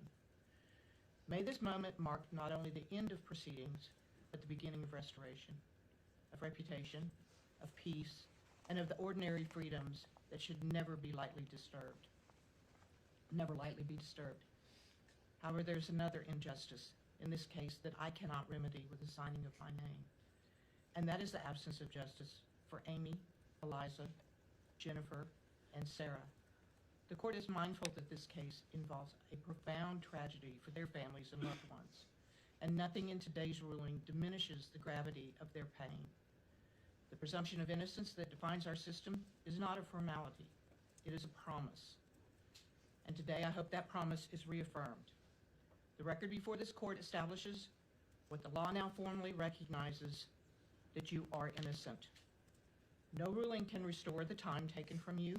No judgment can fully remedy the burden that you have carried, but the court can and does state without qualification or hesitation that you are cleared and that your innocence is affirmed. And with that, I will sign each of the orders that the state has presented to me. Thank you, Your Honor. Mr. Robert Springsteen, I am entering this order, adjudging and decreeing that the charges are hereby dismissed with prejudice.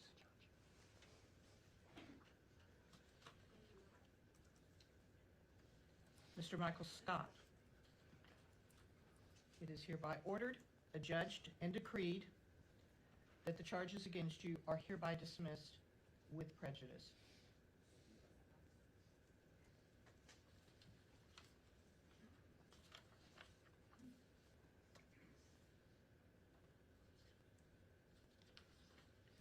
And Mr. Forrest Wellborn, it is hereby ordered, adjudged, and decreed that the charges against you are dismissed with prejudice.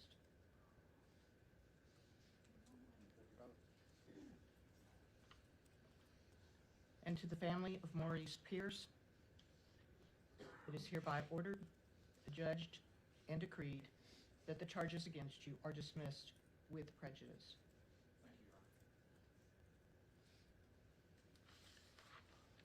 Attorneys and exonerees, I believe that concludes the proceedings for this morning, and the court is going to stand in recess, and the parties may be excused, and please go in peace.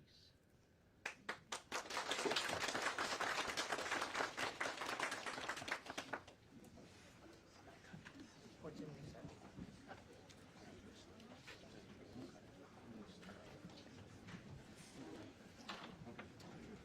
We should go get another camera. I don't know if you need to keep recording on this. So, We're out for a press conference. I think like I want to talk to Snora's dad. We need to get a camera on Snora's dad right away. Yeah, maybe that, and then I think Zach and another camera on you. I want to get Dan's response. You will be with Zach. Yeah, so Dan. I don't know whichever. Yeah, no, I'm down with whatever. They need to get on the other cameras. Yes. Let's go. So we're gonna focus on Dad. Just to get like his ask him to be emotional when he got in the end, and then come find me again. Okay. And then, but at first you want to, they're gonna go to the press conference outside, so we'll just get Dan and we'll get emotion. All right, Bo, I got this camera still rolling in here, but I'm going to come out and grab the FX6. Great. All right.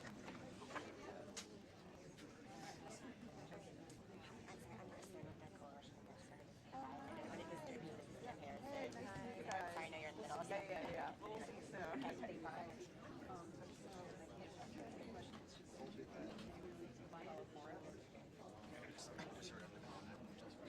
We'll see you soon.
Is it hard to happen?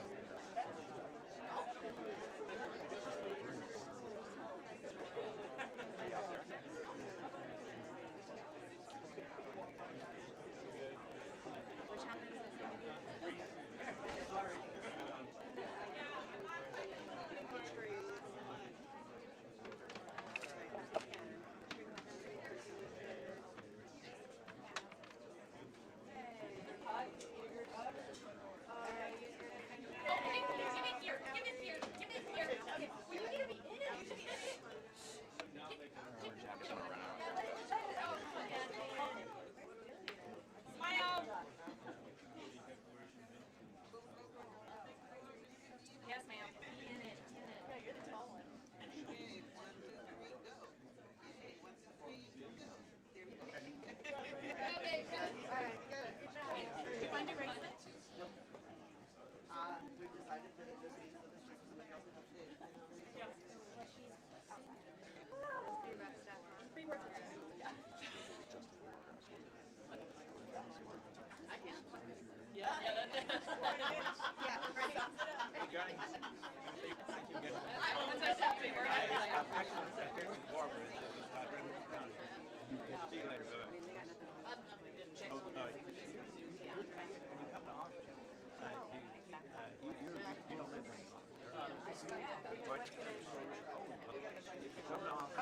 For years, my wife and I have run a bed and breakfast out of the Source House.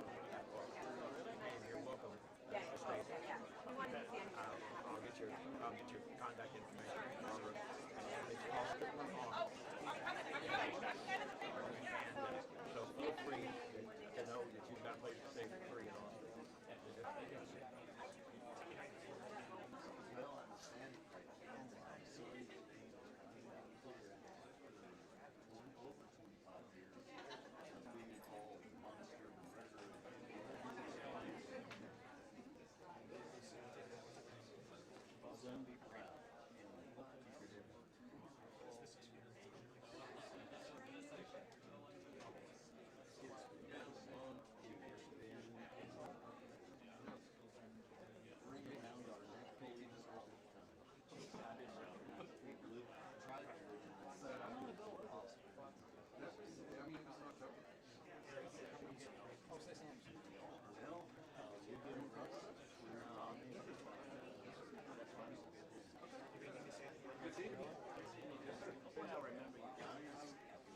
The hair was a lot more, and I was probably wearing a real concession.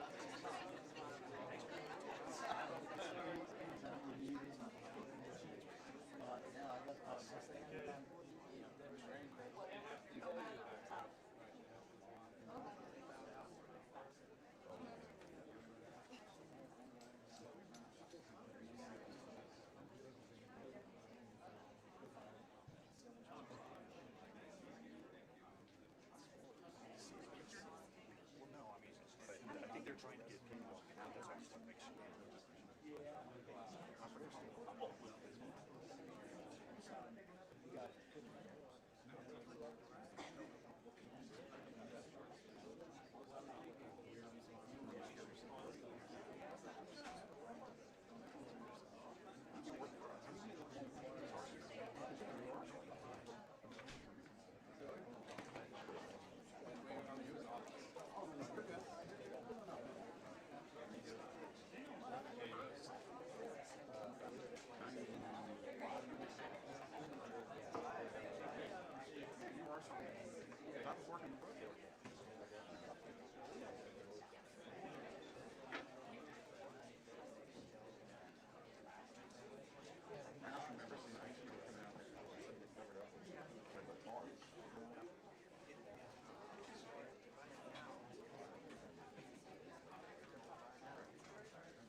Certain people should have been here lined up, even if they didn't say anything, just sit there and be embarrassed.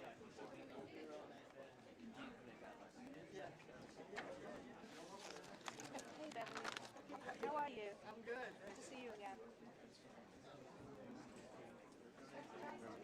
How's it going?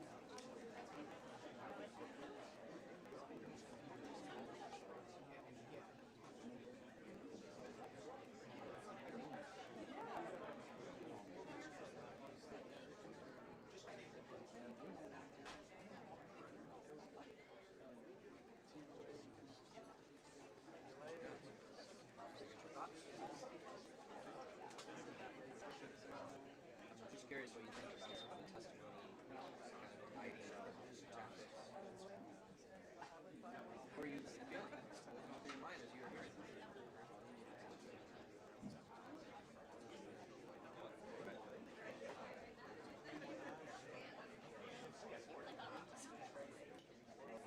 You were in her thinking about that then, right? Yeah. I got a daughter as well. I was kind of having the same.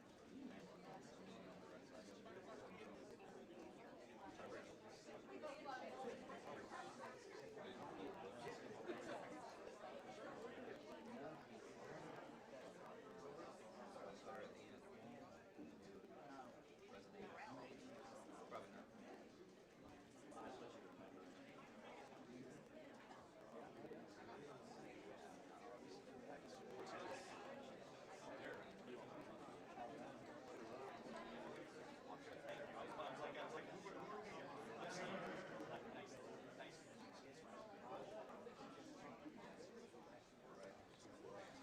When you say that, how much are you thinking of just like the way she talked about her father, how they reacted, or the failures of the institution of justice?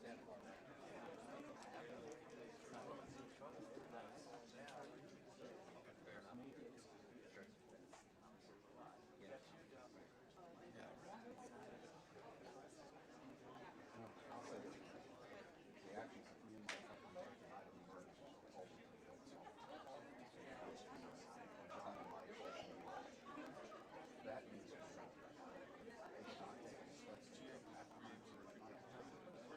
What steps are you?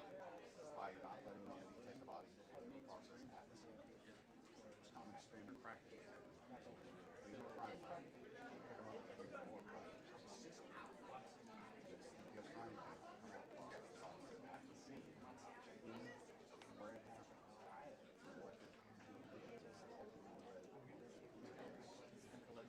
The bullet, yeah. That seems Casey was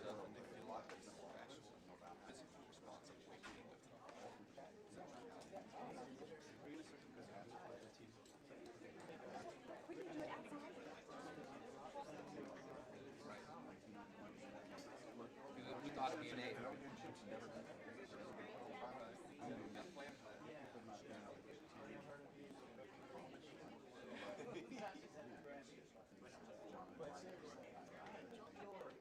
Yeah, but without the case, without the evidence, Dan Jackson can't do what he does. Right, Years later. that's, they were.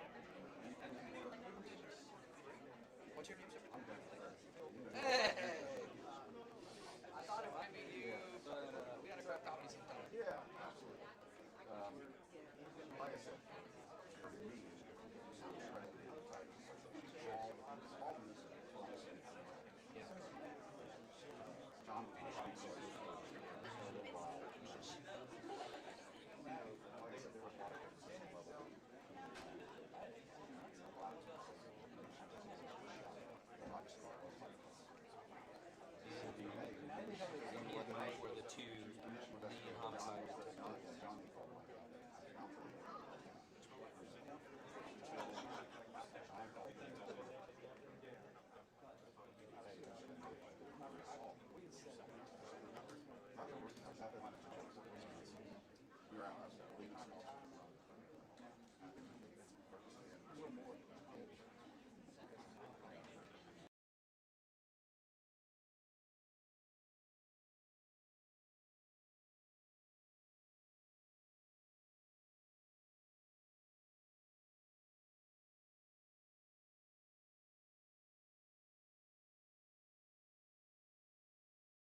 let's try to clear that. We'll keep that lane open. Camera in the black hat. Not stand there for the world. Which way y'all want to go? I think we're making the aisle there. Okay. So this aisle needs to be clear for entrance and exits. We can't have the whole place blocked. That means y'all gotta move. Either kneel down or move. Is this all right? Back there too. You gotta have places people can leave.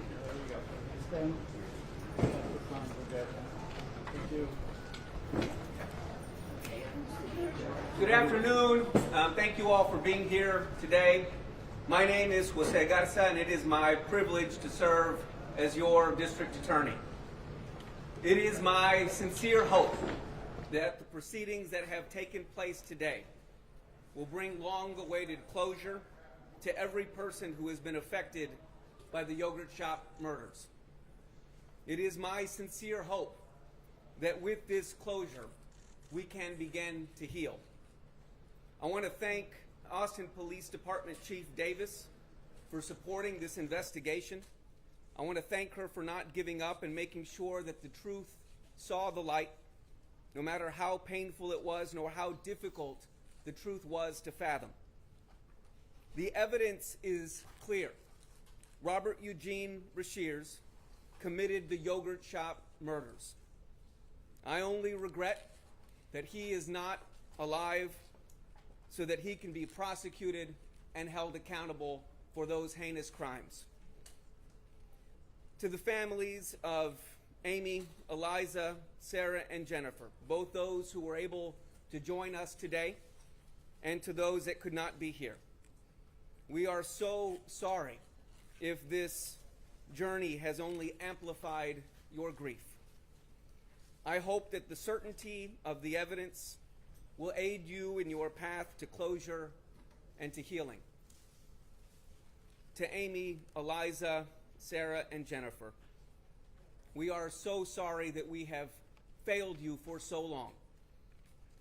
May you rest in peace knowing that the truth of that horrific night has been revealed.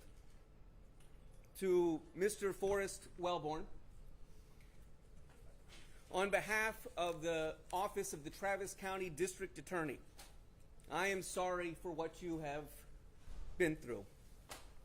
You are innocent and you were wrongfully accused, and I am sorry for that. I hope that this process and any process that comes after affords you the fresh start that you deserve. Thank you for being here. To Kim and Marissa, where are you guys? I am so sorry that Maurice isn't here today. He is innocent and he was wrongfully accused. I hope that the truth can bring you some peace, and I hope that by our actions today we have cleared his name. To Mr. Springsteen and to Mr. Scott. Where's Mr. Scott? You were wrongfully accused and you are innocent. And I am so sorry for the role that our office played in that tragedy. I hope that this process and any process that comes after affords you the peace and the freedom that you deserve. I want to thank all of the council who have diligently and vigorously represented these men for so long. I want to thank their families who have believed and fought for their innocence. And I'd like to take a second to thank Trudy Strasburger and the entire District Attorney's Office team, particularly our Conviction Integrity Unit, that worked hard to make sure that this truth came to light, and who work hard every day to make sure that the truth comes to light for so many people wrongfully accused in our state. I'd like to welcome Mike Ware, the Executive Director of the Innocence Project, and I want to thank the Innocence Project not just for their work on this case, but for the work they do in the state of Texas and across the country every day to vigorously fight for innocence. Thank you. Thank you very much. My name is Mike Ware. I'm the executive director of the Innocence Project of Texas, and I had a whole lot of help on this case from my staff counsel, Jesse Freud and Chase Baumgardner, from co-counsel on this case, who y'all saw in action in the courtroom today, and I want to thank all of them. I also want to thank Judge Blasey for taking the time to hear this extremely important case. Her judicial finding that these 4 men are innocent and always have been innocent is a victory for justice. I also want to thank District Attorney Jose Garza. I want to thank the Austin Police Chief and the Austin Police Department, and particularly the Cold Case Unit, and of course Detective Dan Jackson, for everything they have done in their pursuit of true justice and to get us where we are today. In 1770, John Adams proclaimed that, quote, "Facts are stubborn things," unquote.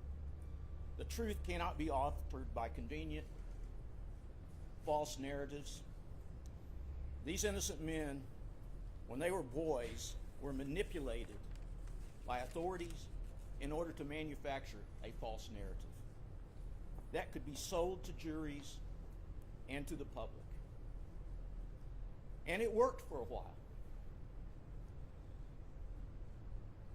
But that's now officially over. The stubborn facts and the truth have prevailed, as John Adams says. And we at the Innocence Project have seen this time and again when the wrong people are accused, wrongfully convicted and incarcerated, or worse, the actual perpetrator goes on to commit more violent crimes, victimizing more innocent good people. This has to stop. The actors and institutions whose misjudgments and bad decisions and bad practices took this case so far off the rails, as well as the institutions that allowed for and even encouraged their misjudgments and bad decisions, must be held accountable. And in holding those accountable, we intend to advocate for and push for reform all over the state of Texas, so that what happened here in Austin will not happen again, either here or anywhere else in the state. Thank you. We'll take questions. Can you talk about what happens next in this process? You know, I'm sure we'll have some. I'm sure we'll have some discussions about the restitution that these people are entitled to. It could possibly involve a lawsuit, a civil lawsuit, and we'll just see. That remains to be seen. But we hope to have some talks with people who matter. We hope we can work some reforms in, and we need to talk about restitution for these folks. Are we talking about civil lawsuits against the state, the county? What are we talking about? You know, probably a civil lawsuit in federal court. We have a couple more remarks. Is there somebody else who wants to speak? Is there anybody else?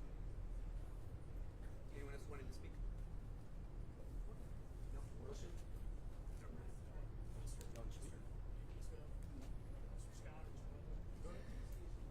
Is this the final step for them? Is it finally over? I have spoken out for years on behalf of not only Michael, my ex-husband, but on behalf of Robert and on behalf of Maurice and Forrest, demanding this day. What these men and our families have been put through should never have happened. Never. But let me be clear. We are not alone in what we face. There are hundreds of families across this state and this nation that may never see a day like this where their loved one is declared innocent. The system is not perfect. It is flawed. And it must change, and it must change for the better. Thank you. Yeah, well, we hear from either Mr. Scott or Mr. Wellborn and Let me Sure. Good afternoon. My name is Tony Diaz. I've met some of you over the years, and I'm glad that you're here today to hear the wonderful news. I have in my possession an original order signed by Judge Dana Blasey declaring Michael James Scott innocent, actual innocence with prejudice. He's been exonerated. And you know, there could be a lot of wailing and gnashing of the teeth and hatred, and there could be trembling and even vomiting from the fear that Michael has experienced and these other boys that I know and personally witnessed experience. But I can tell you something, very simply. The only thing stronger than hate is love. And Mike Scott has nothing but love in his heart. And thank God for brave men and leaders like the District Attorney of Travis County, Jose Garza, and Michael Ware for the Innocence Project of Texas. Men of integrity and high values and morals. Mike Scott accepts the apology from the District Attorney of Travis County. And I can tell you this, we must learn from this and support organizations like the Innocence Project of Texas, because these things are still going on. We can't blind ourselves to that fact. As far as the future for Mike Scott and the questions that you posed about what he's going to do next, he's going to thank you all. Everybody in the community, Travis County, the state of Texas, all of the fine trial lawyers in the district attorney's office, the fine trial lawyers working with Michael Ware and the other defendants, Amber Farley and Steve Denson. And then he's going to move on. And there probably will be litigation if folks can't accept the responsibility in the proper places. But the challenge is ours as a community, and the challenge is ours in terms of our leadership as what will happen. The ball is in their court. But just think about it. 4,530 days in administrative segregation, solitary confinement. You get to go outside once every 23 hours for an hour. But there's no hate. Our blessings are sent out to all of the victims, the families of the girls that should not have happened. But here we are. So Mike Scott wishes us all as a community Godspeed.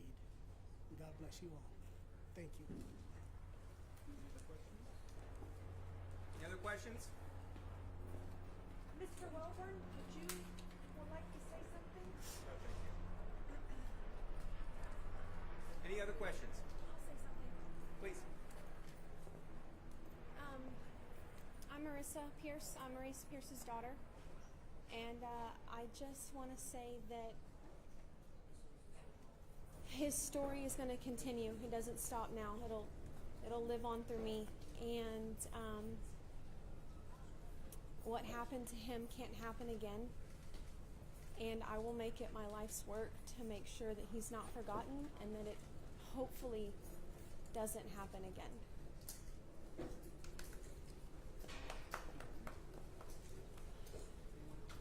Thanks, everyone. Okay, thank you all. Thank you.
one here.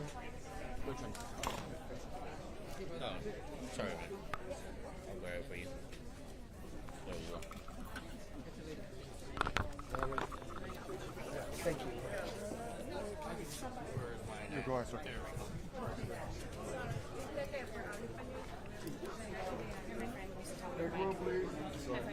Oh, thank you, thank you.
Who's that? Who is it?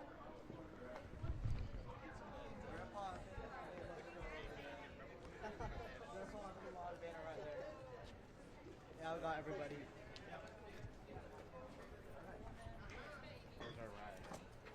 Let's find the right roles with who we go with.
did this go?